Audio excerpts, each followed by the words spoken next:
নমস্কার, আমি তিয়াশা। আপনারা শুনছেন এবং দেখছেন বুক লুক বাই তিয়াশা, গল্প কথায় তিয়াশা। আমার চ্যানেলে আপনাদের আরও একবার স্বাগত জানাই।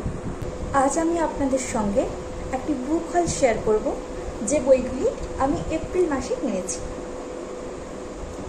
বইগুলো নিয়ে আমি একে একে আলোচনা করছি। প্রথমেই যে বইটি নিয়ে আলোচনা করব সেটি হলো রাহুল সংস্কৃতায়নের ভোলগা থেকে গঙ্গা। বইটির অনুবাদক হলেন সনদ ভট্টাচার্য। এই বইটি প্রকাশিত হয়েছে লতিকা থেকে এবং এর মুদ্রিত মূল্য রয়েছে ৩০০ টাকা। বইটি মূলত একটি ঐতিহাসিক ছোট গল্পের সংকলন, যেটি মূলত রচিত হয়েছে ইন্দো ইউরোপীয় জাতির মাইগ্রেশন, তাদের বসতি, তাদের জীবনধারা এই সম্পর্কে। বইটির ব্যাপ্তি প্রায় ৬০০০ খ্রিস্টপূর্বাব্দ থেকে ১৯৪২ সাল পর্যন্ত। বইটি মোটামুটি ৩৬৭ পাতার একটি বই। এরপর যে বইটি কিনেছি সেটি হলো হেমেন্দ্র কুমার রায়ের অ্যাডভেঞ্চার সমগ্র। এটিও প্রকাশিত হয়েছে লতিকা থেকে এবং এর মুদ্রিত মূল্য রয়েছে ২৫০ টাকা। হ্যাঁ, এই বইটি হচ্ছে বিমল কুমার এবং জয়ন্ত মানিক, হেমেন্দ্র কুমার রায়ের বিখ্যাত গোয়েন্দা চরিত্র। এই বইটিতে মোট ৮টি গল্প রয়েছে। আমি আপনাদের সূচিপত্রটা দেখিয়ে দিলাম। আমি এর আগে কিছু অডিও স্টোরি শুনেছি বিমল কুমার এবং জয়ন্ত মানিকের গোয়েন্দা কাহিনী, তো সেটা শুনে ভালো লাগা থেকেই এই বইটি কিনলাম। আশা করছি পড়তে ভালো লাগবে। এরপর আমি যে বইটি কিনেছি সেটি হলো ডমরুচরিত, ত্রৈলোক্যনাথ মুখোপাধ্যায়ের লেখা। এটি প্রকাশিত হয়েছে লতিকা থেকেই, আর এর মুদ্রিত মূল্য ১৩০ টাকা।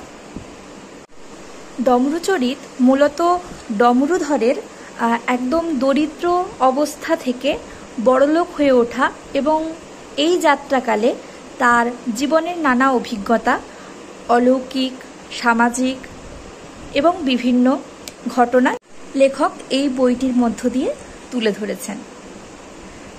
বইটির সূচনা পর্বের ঠিক আগেই লেখা রয়েছে, ডমরুচরিত কথা অমৃত সমান, স্বয়ং ডমরু ভনে শুনে ভাগ্যবান। বইটির মধ্যে মধ্যে বেশ সুন্দর ইলাস্ট্রেশন দেওয়া রয়েছে বিভিন্ন জায়গায়।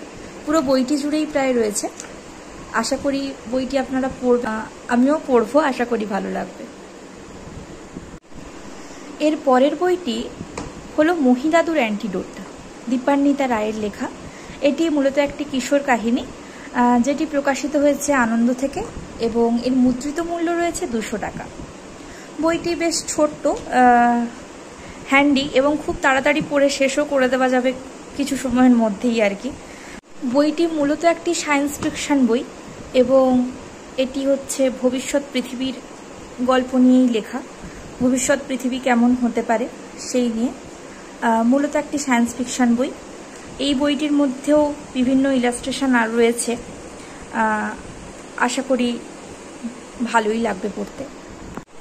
এবার আমি লাস্ট যে বইটি কিনেছি এপ্রিল মাসে সেটি হলো হিমাদ্রি কিশোর দাশগুপ্তের শেষ চিহ্ন।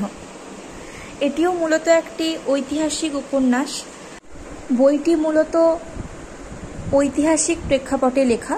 গৌতম বুদ্ধের মারা যাওয়ার পর তার শেষ চিহ্ন সেটি কিভাবে সংরক্ষিত হবে সেই নিয়ে বিভিন্ন দেশের রাজন্যবর্গদের মধ্যে প্রায় যুদ্ধ লেগে যায় এবং পরবর্তীকালে তার ভস্য সংগ্রহে আসেন ভিক্ষুক খেম এবং তিনি সেই ভস্যর মধ্যে একটি বস্তু খুঁজে পান এবং সেটি ভগবান বুদ্ধের শেষ চিহ্ন এবং সেটি নিয়ে তিনি যাত্রা করেন কলিঙ্গের উদ্দেশ্যে।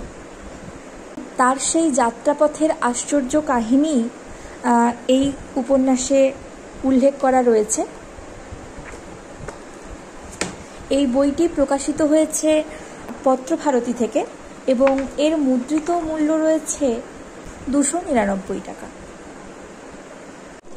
বইগুলো আমার এখনো পড়া হয়ে ওঠেনি, আমি ধীরে ধীরে পড়ব।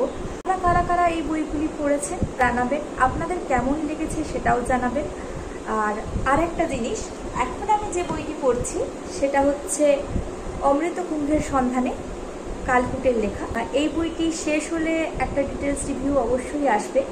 আপনারা আমাকে জানান আপনারা বর্তমানে কি বই পড়ছেন বা রিসেন্ট কি বই পড়া শেষ করেছেন।